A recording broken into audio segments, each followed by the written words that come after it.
Bien, bonjour à tous. Bienvenue pour cette conférence table ronde CCI France dédiée à la thématique l'Afrique à la conquête des marchés. Alors, il y a un double sens dans ce thème de conquête des marchés. Ça peut être conquête des marchés financiers et donc attirer les investisseurs. Ça, c'est une thématique qui avait été abordée ce matin avec Marie-Madeleine Salmon. Comment avoir une stratégie d'influence pour attirer les investisseurs financiers. Ça peut être aussi, par exemple, le cas d'agences de notation africaines qui sont émergentes et dont Philippe Clerc est présent à traiter dans le journal African Business Journal assez récemment. Mais là, on va plutôt s'intéresser à l'Afrique à la conquête des marchés commerciaux. Et donc, on a eu quelques heures auparavant une conférence sur la paix économique, une autre sur la guerre économique. Nous, on va prendre la ligne médiane et donc traiter de la compétition économique. Et donc, comment être compétitif dans cette compétition. Et donc, à travers deux axes, celui du développement économique et celui de l'export. Donc pour aborder ces deux thèmes du développement économique et de l'export, on a choisi de donner la parole à des organisations internationales à la fois représentatives du secteur privé africain et représentatives des États. Donc Philippe Clerc introduira le propos au nom de la conférence permanente des chambres de commerce africaines et francophones, qui sont représentatifs du secteur privé africain. Et Mounir Roujdi nous parlera des initiatives du Centre du commerce international, qui est donc l'agence ONU-OMC d'aide au développement à l'export des pays en voie de développement. Donc là, on va d'abord donner la parole à Philippe Clerc, ensuite Mounir Roujdi nous parlera de l'ITC. On conclura le propos avec la présentation du projet ITC CPC-CAF Passerelle africaine. Nous donnerons la parole à la salle pour un certain nombre de questions et une fois que la caméra sera coupée, on fera encore quelques minutes de festival off, cette fois avec un cas pratique que Mounir Roujdi nous présentera, mais qui ne pouvait pas être filmé. Voilà, ça c'est pour que vous restiez tous bien jusqu'à la fin. Voilà, donc je vais tout de suite donner la parole à Philippe Clerc, donc, qui est président de l'Association francophone d'intelligence économique, conseiller du délégué général de la CPC-CAF. Donc je laisse la parole à Philippe Clerc. Merci Thibault. Bonjour à toutes, bonjour à tous. Donc le propos, on a combien comme on a, je vais établir pour garder le temps de questions. 20 minutes, ça fait... Un quart d'heure, 20 minutes. Oui, un quart d'heure. Donc j'ai préparé une présentation lourde qui sera à disposition de ceux que ça intéresse. Je voudrais axer mon propos en introduction par cibler la problématique qui a finalement été à la source de la création d'un réseau de chambres de commerce francophones africaines qui s'appelle la Conférence permanente des chambres francophones africaines, qui avait été créée en 1973 par Houphouët-Boigny, Senghor et le président Pompidou. Vous voyez, c'est une époque lointaine, mais 1973, c'est une époque aussi où la prospective en France introduit la notion de crise et se met à penser les ruptures. C'est 73, c'est la crise pétrolière. On entre dans un nouveau cycle de crise par le pétrole. Mon propos, c'est de dire accéder au marché. Les entreprises, comment les entreprises africaines vont entrer dans la chaîne de valeur mondiale, accéder au marché de proximité, au marché des sous-régions en Afrique, du continent, mais aussi aux marchés mondiaux. Il faut le faire à partir d'un ancrage territorial. Il faut le faire dans un écosystème, comme quand on parle d'innovation, système local d'innovation, dans un écosystème, entre guillemets, intelligent, qui mobilise des capacités d'intelligence autour de l'entreprise. C'est un élément tout à fait important et fondateur dans la vision, et tous ceux qui ont les pionniers qui ont créé la CPC-CAF, cette conférence permanente des chambres francophones africaines, l'ont fait dans ce sens. Le sens, c'est créer des corps intermédiaires. Les chambres de commerce sont des corps intermédiaires d'État. Et il faut armer, pour l'Afrique, c'est un peu difficile de parler en ce sens, il y a beaucoup de conflits militaires, mais armer les territoires, mobiliser des capacités d'intelligence. Plus les États vont être affaiblis en faiblesse, plus les corps intermédiaires vont jouer un rôle important. Chose étrange, paradoxe, dans la coopération entre les chambres françaises de commerce et d'industrie et les chambres africaines, c'est les chambres françaises qui viennent coopérer avec les chambres africaines, transmettre cette philosophie, cette intelligence organisationnelle des corps intermédiaires, au moment où, c'est ce que nous vivons, les corps intermédiaires en France sont épuisés et ont des difficultés extrêmes à réinventer un peu les modèles de développement. Et donc, c'est important de souligner ce fait parce que quand le Centre du commerce international se mobilise, Mounir en parlera, avec c'est bon, avec CCI France, se mobilise auprès de la CPCCAF pour financer le réarmement des réseaux et des corps intermédiaires en Afrique francophone territoriaux, c'est un signal très fort et qui vient confirmer que, y compris une organisation internationale comme le Centre du commerce international qui vient consolider les systèmes productifs locaux, réaménager les dispositifs export des pays ou des filières en Afrique, il vient s'appuyer sur des corps intermédiaires qu'il faut, comme je le disais tout à l'heure, réarmer. Alors, la CPCCAF, c'est, vous voyez la présentation, hein, c'est 27 pays francophones, 24 en Afrique, c'est 69 institutions consulaires, c'est 4 zones. C'est un dispositif qui est, je dirais, très présent de par le monde. Et c'est un réseau, ce sont des compétences, des intelligences qu'on va pouvoir, parlant d'Afrique, mobiliser sur le continent africain. Vision stratégique, très rapidement. La vision des fondateurs, des présidents africains et du président Pompidou, les fondateurs, ils avaient une vision avant, bien sûr, de l'appliquer. C'est que le développement passe, je viens de l'expliciter, c'est la première axe de la vision, par un processus d'intégration des économies africaines et francophones. Intégration, c'est la coopération entre nos différents systèmes productifs et en particulier le rôle tout à fait essentiel que vont jouer les chambres de commerce et d'industrie.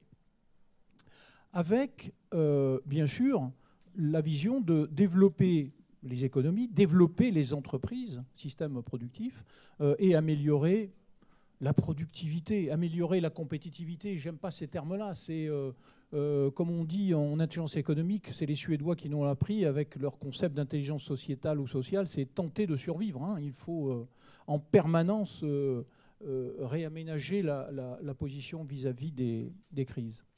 On a dans cette vision stratégique les outils qui sont essentiels. Bien sûr, la francophonie, la langue commune, avec tous les calculs économiques, je vous y renvoie, qui évaluent, disons, la part, le pourcentage d'accroissement des échanges et de valorisation des échanges entre des pays qui parlent la même langue.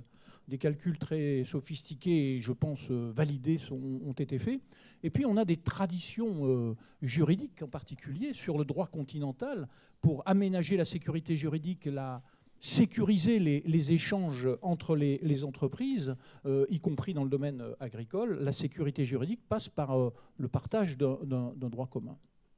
Promotion de la francophonie économique, je ne m'attarde pas, c'est un élément tout à fait essentiel, avec toutes les valeurs que porte la francophonie. Question aujourd'hui, est-ce que la francophonie économique existe vraiment?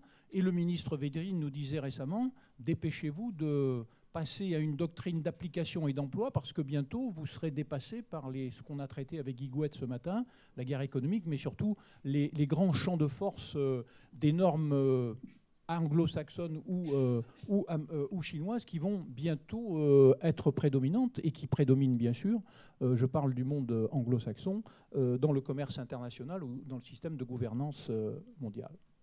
Alors, ce qui est intéressant de regarder, c'est la réalité du tissu productif africain. Ce qui est intéressant, c'est que quand le Centre du commerce international, la CPCCAF, les chambres françaises se mettent ensemble, en se disant nous allons partager nos intelligences, nous allons travailler, nous allons nous former ensemble sur des compétences managériales, de gouvernance, d'application au développement des méthodes et des outils de l'intelligence stratégique. Et il faut reconnaître que le Centre du commerce international a fait ce pas et on est, je pense, satisfait parce que quand on utilise ces outils-là pour redéployer des dispositifs économiques, des systèmes productifs, ça fonctionne.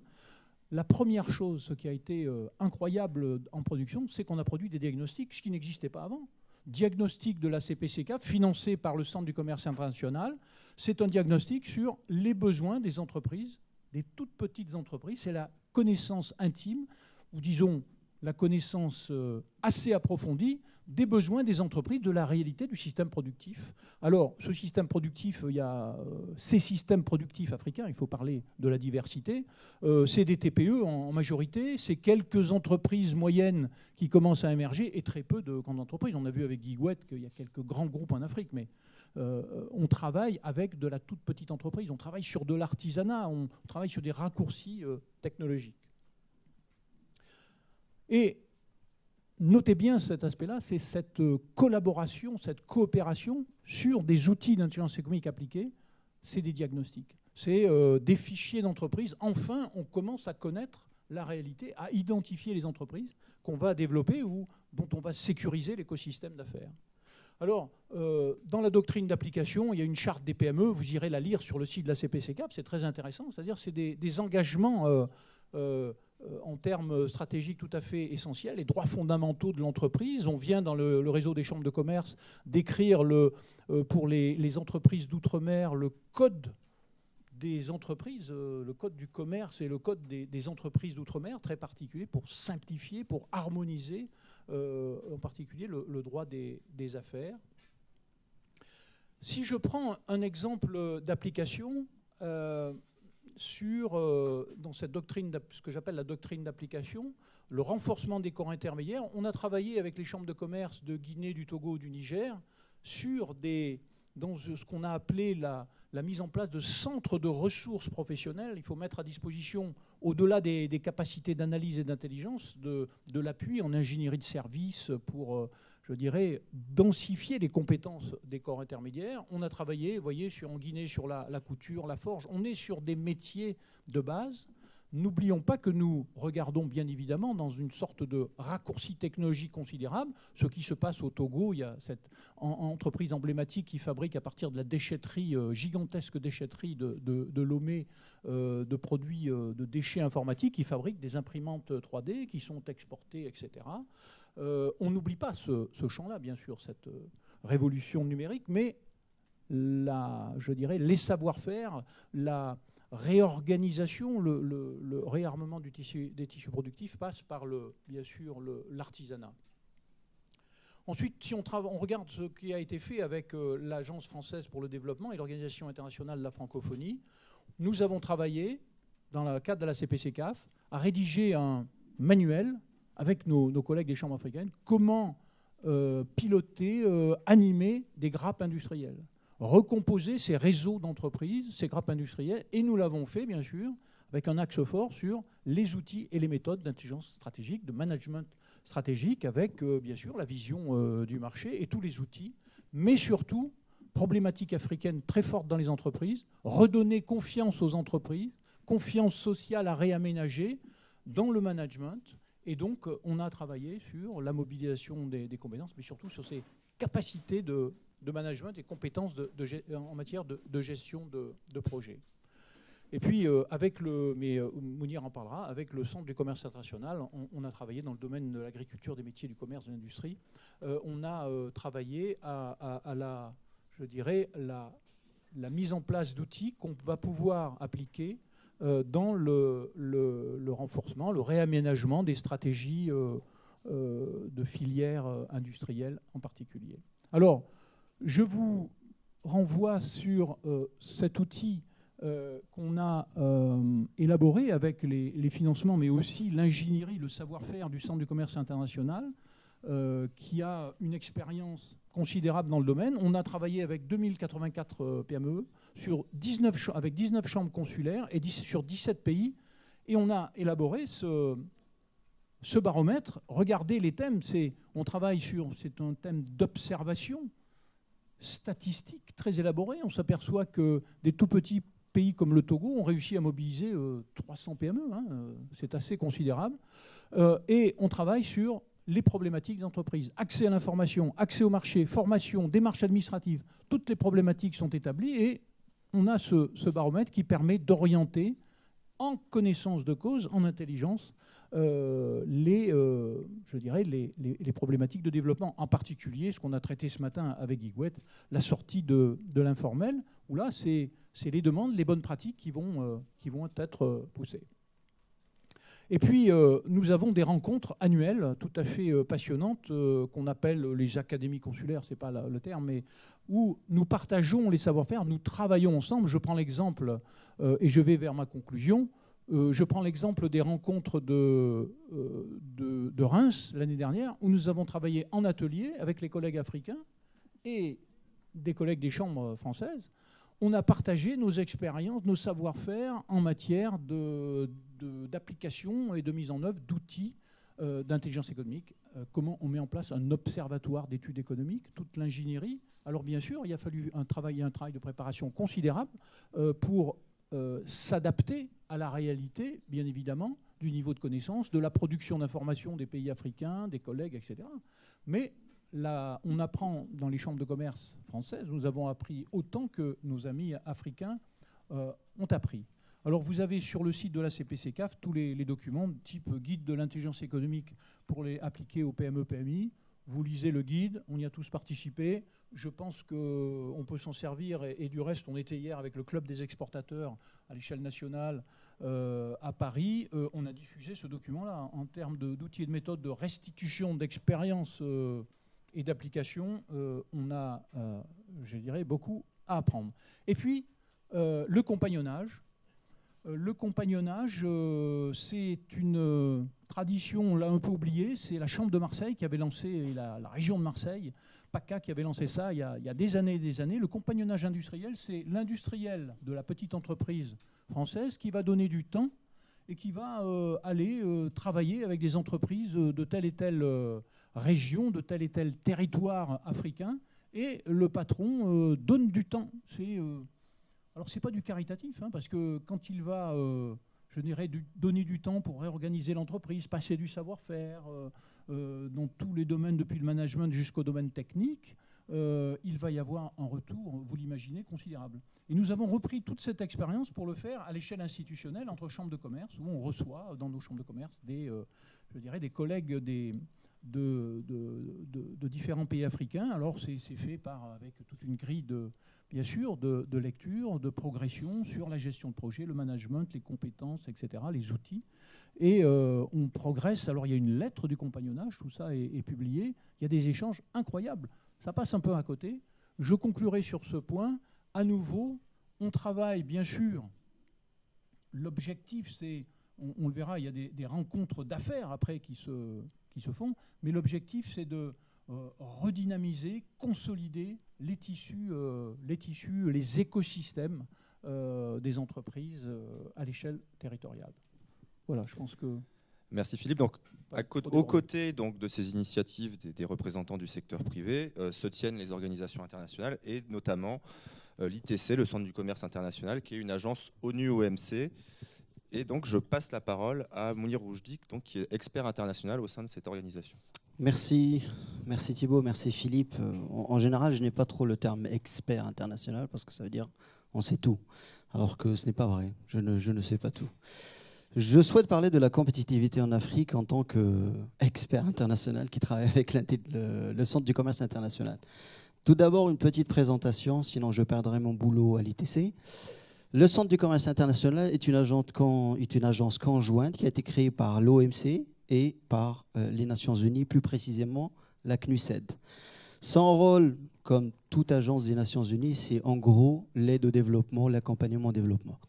Et j'ai même précisé contribuer à la réalisation des objectifs du millénaire pour le développement des Nations Unies. Ça, c'est une phrase vraiment très Nations Unies. Je vous laisse juste le diapo que vous verrez par la suite. Concrètement, qu'est-ce qu'on fait au Centre du commerce international? On commence d'abord par un diagnostic complet. On va accompagner par exemple un secteur, ça peut être la mangue, le miel, le cacao, le café. On va aussi accompagner une agence de développement multisectorielle qui se trouve dans un pays. On commence toujours par un diagnostic pour comprendre déjà qu'est-ce qui ne va pas, mais aussi qu'est-ce qui va bien. Quand on parle d'Afrique, on pense souvent négatif ou les faiblesses. Sauf qu'en Afrique, il y a aussi des forces et des opportunités. Donc il faut connaître les deux pour pouvoir bien travailler. Ensuite, on va proposer des recommandations. On n'est pas là pour forcer. On est là pour recommander et accompagner par rapport à une expérience, par rapport à un benchmark, par rapport à ce qu'on a fait ailleurs, par rapport à ce qu'on connaît. Voici ce qu'on nous vous recommandons. Est-ce que vous êtes d'accord ou pas? Si on se met d'accord avec le pays, dans ce cas-là, on va passer à une phase d'accompagnement et de renforcement des capacités, etc. L'ITC, le Centre du commerce international, alors on dit ITC, au fait c'est pour International Trade Center, mais on a pris l'habitude de dire ITC, met à disposition aussi pour les pays en voie de développement et les PMA, pays moins avancés, des outils de statistiques commerciales. Ce type de pays a toujours des difficultés à accéder à ce qu'on appelle l'information commerciale parce que parfois elle est payante ou elle n'est pas disponible. Donc à l'ITC, on a développé une gamme d'outils gratuits pour ces pays qui peuvent facilement utiliser. L'Afrique. Certains considèrent l'Afrique comme un continent plein de ressources naturelles avec un sol très riche. Donc, on va avoir une carte avec ici, c'est du pétrole, ici c'est du gaz, ici c'est les diamants, l'or, bref. Quand on voit une carte comme ça, on se dit on peut la porter soit en pendentif, soit en gourmette, parce qu'il y a tellement de richesses que d'autres voient l'Afrique plutôt comme un endroit exotique, plein d'aventures. Quand je dis j'ai voyagé en Afrique, tout le monde va se dire waouh, c'est quel pays? Je ne connais pas ce pays, où ça se trouve. Donc, ce qui est vrai aussi, c'est vrai que c'est aussi un pays plein d'exotisme. D'autres vont aussi considérer l'Afrique comme une chasse gardée. Pas touche, c'est moi. C'est moi qui vais faire mes affaires là-bas, c'est moi qui vais récupérer les ressources. Personne n'y va. Mais au fait, moi, je vois tout simplement l'Afrique comme un mélange de couleurs. Pourquoi un mélange de couleurs? Au fait, il y a peut-être autant de couleurs que de façons de faire du business en Afrique. On parle souvent d'Afrique francophone, Afrique anglophone. Tout à l'heure, j'étais content parce qu'on a parlé d'Afrique lusophone, on n'en parle pas beaucoup. Mais au fait, même dans l'Afrique francophone, il ne faut pas oublier que ça, c'est une couche.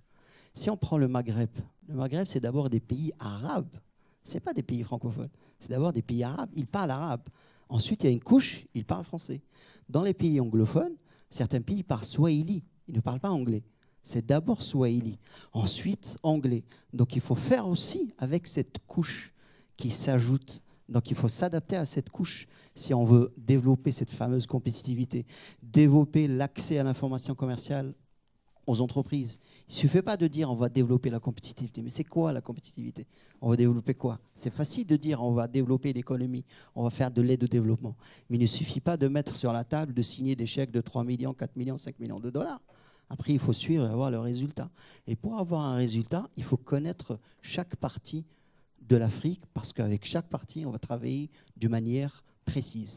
On n'essaie pas d'adapter quelque chose qui a bien marché ailleurs pour se dire, tiens, ça a marché en Zambie, on doit faire la même chose au Kenya. C'est pas comme ça que ça marche. Ça a marché au Maroc, tiens, ce serait bien si on pouvait faire ça au Zimbabwe. C'est pas comme ça que ça marche en Afrique, parce que ça ne marche pas. Si on essaie d'importer un modèle, même s'il est excellent, ça ne marchera pas. Il faut développer le modèle pour la cible particulière. En Afrique, donc on a dit il y a des faiblesses et des opportunités, des forces. Une faiblesse que j'aime bien, alors le terme d'échéance de nationalité commerciale n'engage que moi, n'engage pas le Centre du commerce international. Surtout de la part de quelqu'un qui est maroco-français qui parle de déchéance de nationalité, ce n'est pas forcément de bon augure. Alors, c'est quoi ce que j'appelle moi le syndrome de déchéance de nationalité commerciale? Vous allez comprendre tout de suite. Vous avez la carte, prenons le Maroc exporte des produits en Espagne, des produits agricoles. On peut faire inversement, l'Espagne importe des produits Maroc. Vous le prenez quand vous voulez. Ensuite, ces produits sont réexportés. La carte a un peu bougé, parce que là, on voit que c'est l'Algérie qui réexporte. Après, l'Espagne réexporte ses produits vers le... Parce que c'est important quand même d'avoir la carte. Je ne veux pas avoir des problèmes après politiques. Hein. Alors, voilà, c'est mieux comme ça. Comme ça, tout le monde est content. Comme ça, je pourrai avoir mes visas dans tous les pays sans problème. Alors, le Maroc exporte des produits agricoles vers l'Espagne et l'Espagne réexporte ses produits vers la Russie. Je dis réexporte. Quand on dit réexporte, c'est-à-dire que ce n'est plus du made in Morocco. C'est devenu made in Spain. Pourquoi? Parce que le produit a été transformé. C'est les règles du commerce international. Ils ne sont pas en train de tricher, ils ne profitent pas, ce n'est pas les méchants, c'est le commerce international. Quand on transforme un produit à un pourcentage donné, il change de nationalité. Je vous donne un exemple de transformation de produit. La mangue, un pays qui va exporter la mangue aux fruits, juste en vrac dans des cartons. Le pays qui va l'importer, il va prendre cette mangue, il va la calibrer, c'est-à-dire parce que dans la mangue, vous avez des calibres, en fait, c'est des tailles et des poids. Ensuite, il va la laver, ensuite, il va la mettre dans des cartons plus beaux et chaque mangue elle sera recouverte d'un petit cellophane. Ça, c'est de la transformation. Donc, le produit peut changer de nationalité. C'est les règles. Je ne suis pas ici pour critiquer les règles, c'est le business, pour vous donner une idée. Mais comme vous savez, la Russie avait décidé de faire un embargo des produits européens. Donc un Made in Spain, c'est Europe. Ça ne marche pas. Qu'ont décidé les Espagnols? Bien sûr, ils continuaient toujours à importer des produits, sauf qu'ils ne changeaient plus de nationalité. Ça reste Made in Morocco. Parce que la Russie, quand il va voir Made in Morocco, il n'y a pas d'embargo, ça passe. Donc ils font la transformation, mais ça reste Made in Morocco. Mais tout le monde est content. Le Maroc est content parce qu'il continue à exporter. Les Espagnols sont contents parce qu'ils continuent à réexporter. Et les Russes sont contents parce qu'ils continuent à manger l'orange marocaine. Mais les Russes s'en sont rendus compte. Après, bon, quand on dit il y a l'œil droit qui vous regarde et le gauche qui est fermé. Après, les Russes ont dit bon, il ne faut pas exagérer non plus. On n'est pas bêtes. On a compris le petit manège. Donc, ça serait bien si vous arrêtiez là. C'est ce que j'appelle la déchéance de nationalité. Un produit va perdre sa nationalité. Et ça, c'est important en termes de développement de compétitivité. Comment vous voulez développer la compétitivité d'un produit qui perd sa nationalité? Vous dites acheter de la mangue, je ne sais pas, guinéenne. Oh, mais il faut que je trouve de la mangue guinéenne dans le supermarché. Il faut que ce soit écrit mangue guinéenne. Mais si, c'est de la mangue guinéenne, mais ce n'est pas la même nationalité. On peut appliquer ça aux footballeurs aussi. Parfois, les footballeurs, ils ont la déchéance de nationalité, mais dans l'autre sens. C'est qu'on leur donne une autre nationalité et qu'on leur dit oubliez l'autre. Comme ça, vous participez à la Coupe du Monde. C'est ce que j'appelle donc le syndrome de déchéance de nationalité commerciale. D'autres exemples. Le coton en Afrique. Le coton en Afrique est considéré comme de l'or blanc. Qu'est-ce que je veux dire par intelligence collective au chevet de l'or blanc? Nous avons mis en place ce qu'on appelle des systèmes d'intelligence compétitive. Un système d'intelligence compétitive permet d'identifier, de collecter, d'analyser, de diffuser et de protéger l'information commerciale liée à un secteur donné. Là, dans ce cas, c'est le coton. On a mis un système d'intelligence compétitive sur le coton à la commission de l'UEMOA, c'est-à-dire les pays d'Afrique de l'Ouest. On a mis en place un autre système d'intelligence compétitive dédié au coton dans les pays d'Afrique centrale. Et on a mis en place un système d'intelligence compétitive au Kenya, qui est géré par une association, on va dire, qui gère plus les pays anglophones. C'est bien tout ça. Donc on se retrouve avec 3 systèmes. Par contre, on s'est rendu compte que les pays anglophones, là regardez, moi aussi je parle de pays anglophones et francophones encore, les pays, on va dire, anglophones, on s'est rendu compte qu'ils ne recherchaient pas trop l'information rédigée en français. Et les pays africains francophones, on s'est rendu compte qu'ils ne recherchaient pas trop l'information rédigée en anglais. Donc qu'est-ce qu'on a fait? Puisqu'on a 2 systèmes, on a mis en relation les 2 systèmes. Qu'est-ce que ça leur permet? D'élargir le scope d'accès à l'information et le scope de recherche. Puisque même si la partie anglophone ne parle pas toujours très bien français, et même si la partie francophone ne parle pas toujours très bien l'anglais, je parle de là où on a installé le système. Mais leur langue, c'est quoi? C'est le coton. Ils parlaient tous les deux la même langue, c'est le coton. Donc tous les termes techniques, c'était les mêmes. Donc ils arrivaient à se comprendre et à changer des informations, 2 parties des continents qui s'échangent rarement des informations, parce que la culture n'est pas du tout la même. Un autre exemple sur le cacao. En Côte d'Ivoire, j'avais eu l'occasion de faire un exercice de déstabilisation du cacao. On fait un exercice, on montre tout ce qu'on peut faire pour déstabiliser la filière du cacao en Côte d'Ivoire. C'est un exercice, on va dire, en conditions réelles.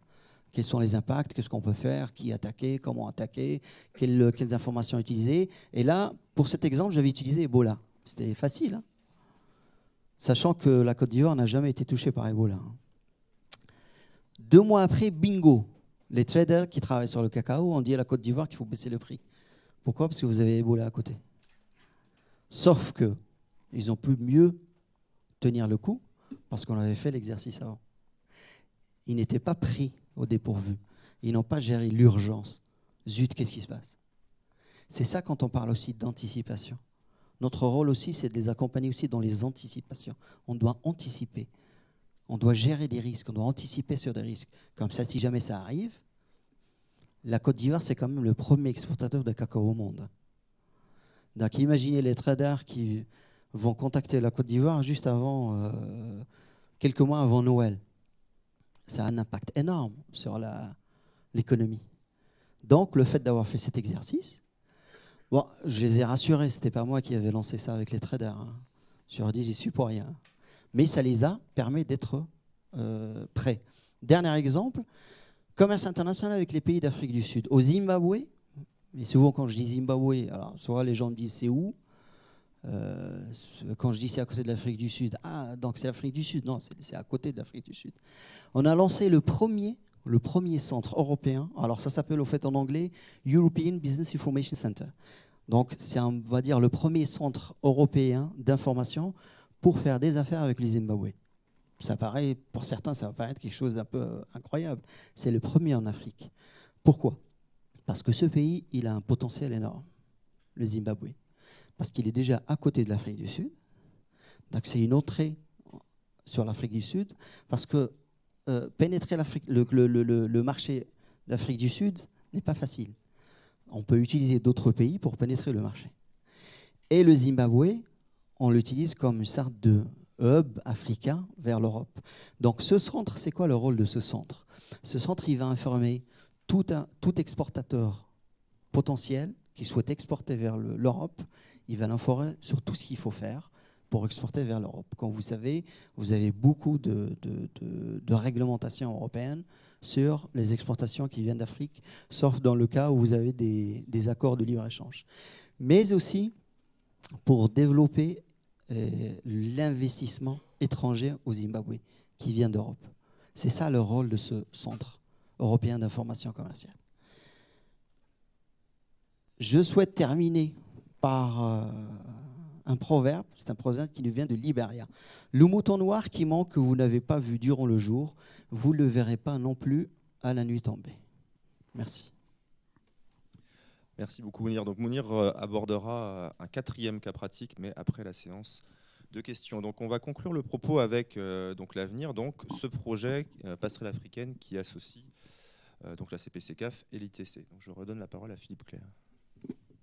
Merci. Très rapidement, pour montrer, alors en termes de perspective, tout ce travail qui est fait depuis plusieurs années avec, entre le Centre du commerce international et ce réseau d'appui via les chambres de commerce aux entreprises et aux territoires africains francophones, comment progressivement on monte en densité, toujours autour de cette mobilisation des intelligences collectives et que je décrivais tout à l'heure. L'objectif du projet, sur 3 ans, c'est de contribuer bien sûr au développement économique. Alors il y a 6 pays africains qui sont d'Afrique centrale et de l'Ouest et qui vont, bien sûr, toujours cette cible, permettre une meilleure intégration des petites et moyennes entreprises. Objectif principal, approche centrée autour des outils, à nouveau, de l'intelligence économique, veille stratégique, protection des informations, stratégie d'influence. On l'a vu avec cet exercice de gestion de crise sur le cacao.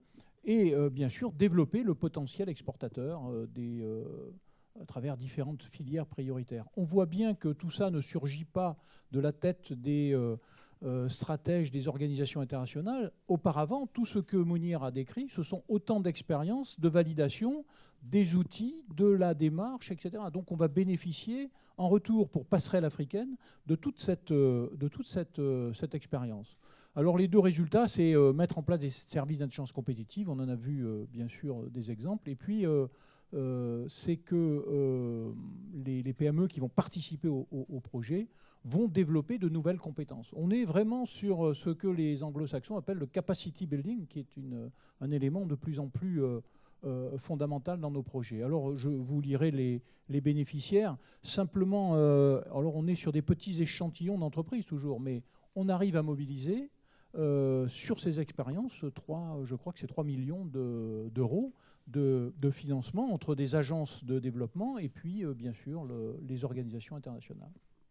Voilà la progression, sachant que du côté du réseau des chambres de commerce, avec les différents partenaires, toujours progressent, et Thibault conclura là-dessus, progressent les rencontres, densification de ce que j'appelais le compagnonnage et des relations entre les différents tissus industriels. Je voudrais rajouter ce qu'on ne perçoit pas, c'est qu'une organisation en réseau, l'une, je crois, des plus puissantes, peut-être même par rapport aux anglo-saxons, Mounir nous le dira ou l'infirmera, mais je pense que ce réseau francophone est un des plus importants réseaux d'appui dans son effectivité ou son efficience. Entre les investissements et le résultat, on a une efficience tout à fait grande. Ce qu'on oublie, je l'évoquais tout à l'heure à partir des territoires d'outre-mer, c'est tout le travail qui est fait en soft law, on va dire. On est dans festival de géopolitique, la soft law juridique où s'est créé en Afrique un traité, ne l'oublions pas, d'harmonisation du droit des affaires, qui s'appelle le traité OHADA, difficulté considérable de sécuriser les relations d'affaires, donc on crée un traité international et on crée un droit à l'anglo-saxonne, un droit sui generis, mais qui est partagé, entretenu, amélioré en permanence, dans lequel on va, pour les affaires, on va retrouver le réseau des notaires, comme par hasard, l'Union internationale du notariat latin. On va retrouver tous ces éléments qui permettent en guerre économique, de compenser aussi les stratégies d'influence par rapport à doing business, etc., de la Banque mondiale, à cette offensive et cette généralisation des systèmes de gouvernance à l'anglo-saxonne qui ne correspondent pas toujours à nos cultures et qui servent des intérêts qui ne sont pas forcément les nôtres. Voilà. Alors pour conclure et avant de donner la parole à la salle, donc quelques événements. Il y a énormément évidemment d'événements dédiés à l'Afrique, d'événements économiques dédiés à l'Afrique. On en a référencé 3 qui nous paraissent pertinents à suivre. Le premier, évidemment, c'est les prochains ateliers de coopération consulaire, donc de la CPCCAF, qui se dérouleront en Normandie en juin. Un événement important dont la date n'est pas encore officielle, mais qui a toujours lieu au premier semestre 2016, c'est la journée à Bordeaux, donc la journée nationale des diasporas africaines. Les diasporas africaines, c'est un élément essentiel de la compétitivité africaine. On n'a pas eu le temps, faute de temps, de pouvoir l'aborder, mais c'est un événement important qui permet justement d'aborder cet aspect. Donc ça se déroule à Bordeaux. C'est sous présidence du maire de Bordeaux, Alain Juppé. Donc qui sait, ce sera peut-être sa dernière présidence, on ne sait pas. Et au Maroc, donc début avril, Hub Africa, le salon des investisseurs et entrepreneurs en Afrique. Voilà, donc on vous avait dressé un petit panorama. Je vais lancer la première question et ensuite je donnerai la parole à la salle pour les questions. Donc, je vais rebondir sur ce qu'a dit Philippe Clerc tout à la fin. On assiste à une bataille de droit, à une bataille de normes, à une bataille de notes. Est-ce qu'on pourrait justement faire un petit focus sur ces agences de notation africaines qui sont d'une certaine manière émergentes? Ensuite, je prendrai les différentes questions. Oui, c'est une question importante par rapport au droit en particulier. Très rapidement, la question s'est posée, et Guy Gouette l'a traité dans ses chroniques de guerre économique sur l'Afrique, qui intervenait en début d'après-midi. L'intérêt pour le continent africain, les économies africaines, de se doter d'agences de notation par rapport aux Big Three qu'on connaît bien, qui nous causent tant de soucis aujourd'hui, qui dégradent en permanence la note de nos économies. Est-ce que l'Afrique aurait intérêt pour...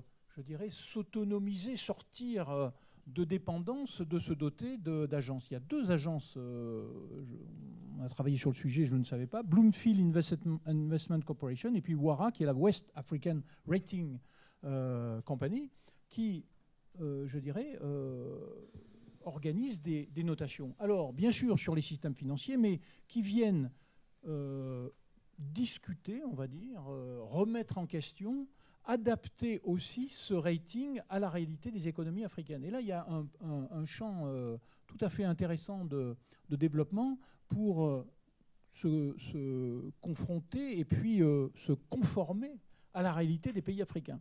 Et en particulier, on pourrait prendre en compte dans les notes, on pourrait prendre en compte toute une série de points qui ne sont pas forcément pris en compte aujourd'hui parce que les ratings des Big Three sont hyper macroéconomiques. On pourrait prendre l'environnement, enfin tout ce qui se concerne le développement des écosystèmes, de l'écologie et de l'environnement. C'est un exemple, mais les Africains commencent à travailler sur ce sujet pour sortir des dépendances et adapter le rating à leur réalité et rentrer dans les systèmes de gouvernance avec des éléments de négociation, d'affichage de réalité économique qui correspondent à leur culture. Et donc on travaille beaucoup avec nos amis africains sur ce sujet. Merci beaucoup Philippe et Mounir. Alors, est-ce que la salle a des questions? Madame au milieu, et ensuite monsieur là-bas, tout en haut à droite, et monsieur à gauche pour la troisième question. Bonjour, vous montrez tout à l'heure 900 entreprises formées. Sont-elles labellisées? Comment peut-on voir que ces entreprises ont été formées si on travaille avec elles? Moi, c'est une question un peu plus générale. Comment s'organisent les échanges entre les organisations internationales ou même nationales qui apportent un certain savoir-faire, une aide économique, financière, et les échanges entre les pays? Est-ce qu'il n'y a pas une concurrence ou une compétition à aller chercher, à aider certains pays et pas d'autres? Et qui régit tout ça? En vous écoutant, on a l'impression que tout le monde il est beau, tout le monde il est gentil, c'est très bien, mais c'est quand même pas des organisations caritatives. Il y a des compétitions économiques. Vous aviez une diapo qui était évocatrice, le prédateur, là, le lion qui dit ça c'est mon territoire. Qui régit tout ça? Comment ça s'organise? Franchement, je ne vois pas bien. Une question un peu naïve. Alors, je pense que Philippe répondra à la première question. Et sur la question en fait, des bailleurs qui veulent leur retour sur investissement, disons-le clairement, les bailleurs de fonds, je pense que Mounir, avec le devoir de réserve qui est le sien, saura répondre avec diplomatie. Je crois qu'il y a une autre question. On prend ces deux questions-là et ensuite monsieur, ou on prend les questions tout ensemble? On rapporte d'abord ces deux questions-là et ensuite monsieur et monsieur là-bas. Sur la labellisation des entreprises, c'est une excellente question. Les entreprises, elles sont référencées dans le cycle de formation, puisque maintenant, on a beaucoup travaillé pour préparer tous toutes ces formations, on pourrait appeler ça des mises à niveau, pour entrer dans les chaînes de valeur nationales ou mondiales des entreprises. On passe par, et je reviens à mes corps intermédiaires, par les chambres de commerce. Et donc les entreprises sont ensuite identifiées, et dans les conventions d'affaires qui sont organisées ou qui sont souvent critiquées, notamment pour les chambres de commerce qui emmènent à l'international des entreprises sans que le profil, la cible, etc., les besoins soient bien analysés. Et on met beaucoup d'argent pour financer des opérations qui sont en retour sur investissement peu productives.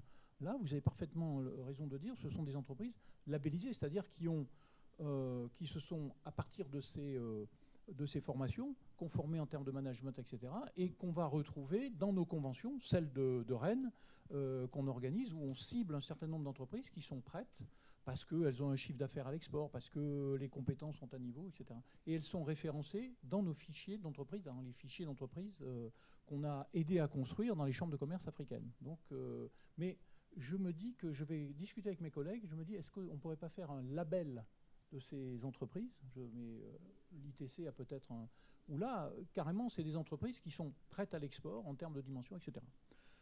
Deuxième, sur les aides, mais ce n'est pas une question naïve, monsieur, vous avez entièrement raison. On sait très bien que tout n'est pas beau et pas tout gentil. C'est une bataille terrible. Quand nous, Français, nous arrivons au Maroc en disant nous allons créer, et on met ça dans la presse marocaine, un observatoire d'études ou un observatoire sur l'intelligence économique, le lendemain de la publication de notre belle conférence, on y est allé, je dirais, pardon de cette expression, en tongs, c'est-à-dire avec de formidables idées et une empathie et un romantisme considérable.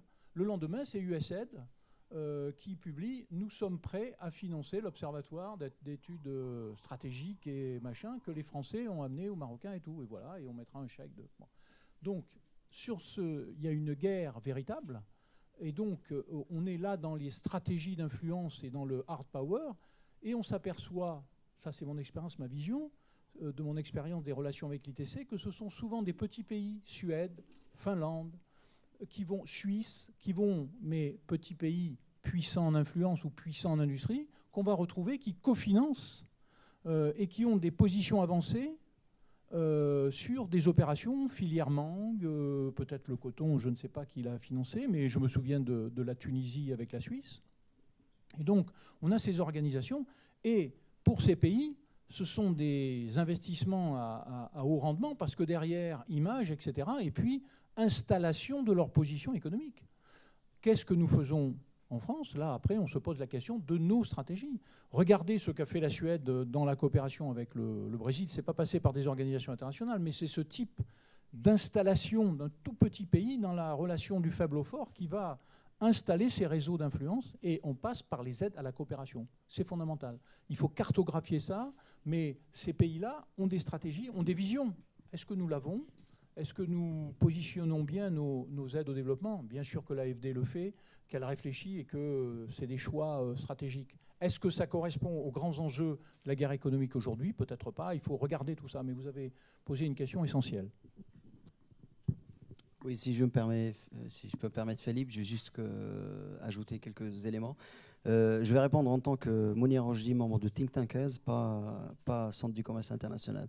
Vous avez en gros 4 agences dans le monde qui sont utilisées comme bras armés d'influence. Vous avez l'USAID pour les États-Unis, vous avez l'AFD pour la France, vous avez le GIZ pour l'Allemagne, et vous avez une agence chinoise, j'arrive jamais à retenir son nom, qui a été mise en place spécialement pour l'Afrique, pour l'aide au développement. Ces 4 agences sont utilisées comme armes d'influence. C'est clair, c'est normal. Mais il faut qu'on fasse avec. Je veux dire, il faut qu'on prenne l'avantage. OK, vous voulez l'utiliser comme arme d'influence. Qu'est-ce qu'on peut faire? Alors, au Centre du commerce international, il y a deux aspects. Le premier aspect, c'est que c'est le pays qui fait la demande. Il contacte le Centre du commerce international pour faire une demande officielle. Voilà, je souhaite développer telle filière, je souhaite faire ça. Est-ce que c'est possible? Qu'est-ce qu'on peut faire? Si on étudie le potentiel, s'il y a un vrai potentiel, on peut même accompagner le pays à trouver le financement. Le deuxième aspect, c'est que au Centre du commerce international, on publie beaucoup d'études. Je vous invite à aller visiter le site du Centre du commerce international. Il y a pas mal d'études à télécharger. Et si on trouve un potentiel, on essaie de contacter le pays pour le dire « Est-ce qu'on peut vous aider sur ça ?» Mais le choix, bien entendu, le choix restera toujours, si je peux me permettre, aléatoire.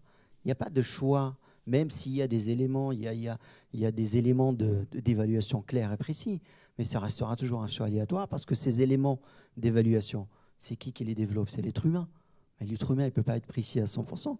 Il y a toujours quelque chose qui va apporter une dimension d'influence, que ce soit le donateur, que ce soit le bénéficiaire. Le bénéficiaire aussi, lorsqu'il demande à être accompagné, ce n'est pas pour rien. Maintenant, entre les pays eux-mêmes, les pays bénéficiaires, je souhaite juste préciser que l'ITC ne travaille pas qu'avec l'Afrique. Nous, c'est tous les pays en voie de développement et les pays moins avancés. Pour l'Afrique, effectivement, il nous est arrivé d'accompagner 3 pays pour le même secteur. Et on accompagne ces 3 pays pour mieux exporter le même produit. L'objectif, c'est quoi? En fait, l'objectif, c'est d'avoir un Made in Africa. Ce n'est pas d'avoir un Made in pays. On souhaite, au fait, créer, après c'est utopique ce que je dis, mais une sorte de label africain. Aujourd'hui, vous avez un label européen. Il existe un label européen. Vous avez CE sur tous les produits CE, parce que c'est conforme à l'Union européenne, et parfois c'est Made in EU, pour dire c'est Made in Europe. C'est, on va dire, une sorte de gage de qualité. Ce n'est pas toujours le cas, on le sait, mais c'est une sorte de gage de qualité. Ben, c'est ce qu'on souhaite.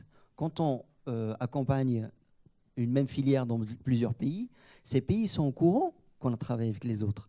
Par contre, ils ne sauront jamais ce qu'on a fait avec eux, parce qu'on est dans de la compétitivité. Mon métier, moi, c'est développer la compétitivité. C'est-à-dire que quand je change de pays, je change d'attitude. Je ne vais jamais dire quelles sont les faiblesses de l'autre pays, ni quelles sont ses forces, ni quelles sont les opportunités. Mais je suis là pour accompagner le pays, tout en leur expliquant qu'il faut développer la marque africaine. Si on ne développe pas une marque africaine, ça ne va pas marcher. Parce que le pays est trop petit pour concurrencer les autres.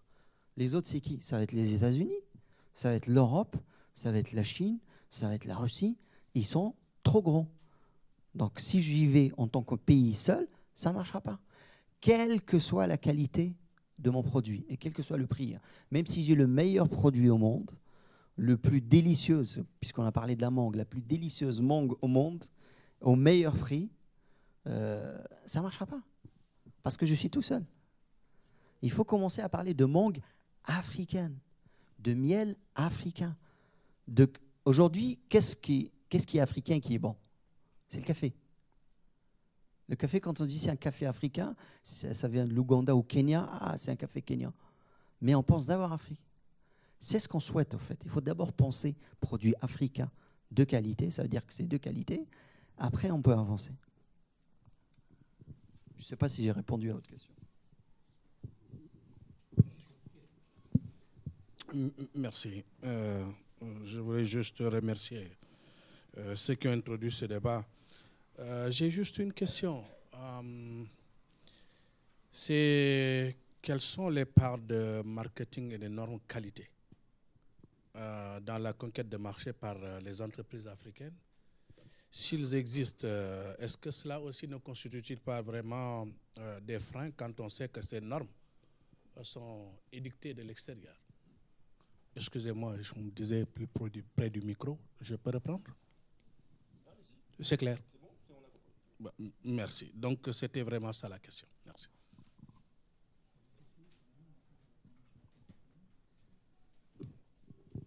Bon, là encore, je suis obligé de répondre en tant que Moulin Rouge, pas en tant que centre du commerce international. Bah oui, c'est soit vous voulez des réponses think tankers, donc ça va pas être vraiment du politiquement correct, soit sur les normes. Effectivement, les normes, la majorité des normes qu'on doit respecter dans les pays africains sont des normes internationales, dites internationales, pour exporter vers l'international. Il y a aussi des normes, il y a aussi des organismes de normalisation africaine qui existent quasiment dans chaque pays, qui sont là surtout pour surveiller la qualité du produit final. Maintenant, sur les normes internationales, vous savez, quand on fait du commerce international, quand on fait de l'export, il y a ce qu'on appelle les tarifs douaniers, qu'on connaît tous. Hein. Il faut payer une taxe, il faut payer la douane, il faut payer ceci, il faut payer cela. Et il y a ce qu'on appelle les tarifs non douaniers. Et les tarifs non douaniers, pourquoi il y a des tarifs non douaniers? C'est pour réguler le commerce international. Parce qu'on ne souhaite pas que tous les produits puissent circuler dans le monde entier. Rappelez-vous, quelle que soit sa qualité, quel que soit son prix. Et les normes sont là un petit peu pour réguler ça de manière influente. Si on veut détourner ça, qu'est-ce qu'on fait? On signe un accord de libre-échange. Ça vous pousse à signer un accord de libre-échange. En parlant de ça, d'accord de libre-échange, si j'ai le temps de parler de l'exemple, vous allez comprendre mieux le contexte. Le suspense est insoutenable. Et puis, juste un complément, il y a un réseau de normalisation francophone qui permet et qui se réunit très souvent en Afrique, qui fait des conférences pour adapter les normes, toutes ces normes internationales, du commerce international, ou normes techniques, les adapter aux réalités africaines. Il est piloté depuis le Canada, il est très actif et il est reconnu comme réseau opérateur de la francophonie. Donc, dans ce grand marché de la francophonie économique, on a, pour répondre à votre question, ces normes imposées par d'autres organisations, d'autres puissances, on a cette réponse et cette collaboration pour progressivement aller vers peut-être de la normalisation africaine. Mais en tous les cas, les pays africains et les organisations sont très présentes. Hein. Et pour faire du lobbying, oui, tout à fait. Et peut-être pour conclure, mais c'est pour conclure sur ce qu'on a vu ce matin en matière, vous posiez la question du marketing et de la communication ce matin avec Marie-Madeleine Salmon. On a vu aussi les différences, l'affrontement entre l'image que veulent renvoyer les associations de soutien au développement de l'Afrique, qui vont plutôt tenir un discours catastrophiste, et à l'inverse, les acteurs économiques qui veulent attirer les investisseurs et qui donc font la promotion des atouts de l'Afrique. Et que donc, pour la personne qui reçoit deux messages totalement contradictoires, l'un qui dresse une catastrophe et l'autre, au contraire, qui veut vanter les mérites du pays, il y a une vraie problématique, et on l'a vu aussi ce matin justement sur la question purement marketing-communication, qu'il faut aussi, même si ils n'en ont pas envie, tenir compte de ce discours alarmiste, de ce discours catastrophiste des associations d'aide à l'Afrique, dont ils ont besoin de financement, ils ont besoin de dons, donc des fois ils font une communication volontairement négative, et les Africains, dans leur marketing et leur communication, sont obligés de tenir compte de ces acteurs-là, dont à la fois il se passerait bien et dont à la fois ils ne peuvent pas se passer. Je donne la parole, la question était là-bas. Oui, alors j'ai deux questions, une facile. qui s'adresse à vous tous. Quel mécanisme de mesure de la performance vous mettez en place dans le cadre de ces projets? Je pense au projet Passerelle africaine que vous avez évoqué. Ça, c'est la facile. Et la plus difficile, l'Afrique, future usine du monde.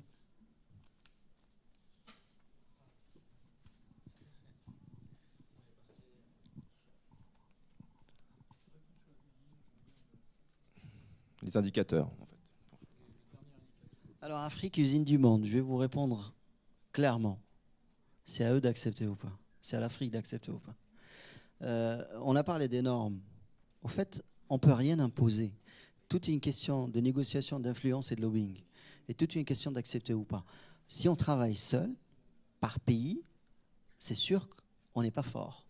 Si on travaille par groupement de pays, et là je ne parle pas que, encore une fois, d'Afrique francophone, d'Afrique anglophone, il faut penser Afrique. Aujourd'hui, tout le monde dit que l'Afrique, c'est les nouvelles frontières du commerce international, c'est la nouvelle frontière des développements. Sauf que je peux vous dire que si vous êtes du côté africain, c'est pas comme ça qu'on le voit. Hein. Ici, on dit, si vous voulez vous développer, allez en Afrique. Dans tous les pays occidentaux, c'est ce qu'on dit. Vous voulez vous développer, développer votre marché, c'est l'Afrique. Mais je peux vous dire que si vous allez au côté africain, c'est parce qu'ils vous disent. On ne va pas vous dire, si vous voulez vous développer, restez ici. Donc c'est un choix déjà. C'est une coordination de stratégie. Ça, c'est très important de coordonner une stratégie, avoir une stratégie globale. Tant qu'on ne se met pas d'accord sur une stratégie globale, ça va marcher. C'est un peu, si vous voulez, c'est diviser pour mieux régner. Sur la question qui n'était pas sur la première question, elle est, qui était, vous disiez facile.